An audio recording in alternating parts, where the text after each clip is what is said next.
Hello everyone, in this video I'll show you how to make a text box with rounded corners in PowerPoint step by step. So let's begin. First open your PowerPoint presentation or document, then click the insert tab, shapes, choose the rounded shapes, draw a box, text box, increase or decrease rounded corners, then double click, type your text here,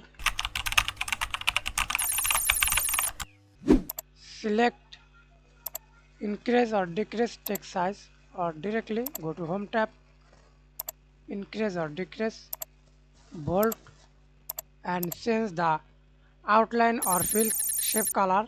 Click the shape fill and choose your shape fill color.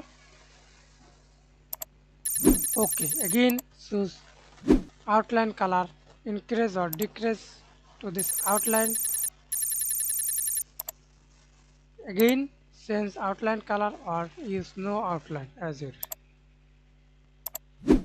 Thanks for watching. Please like, comment, share and subscribe to my channel.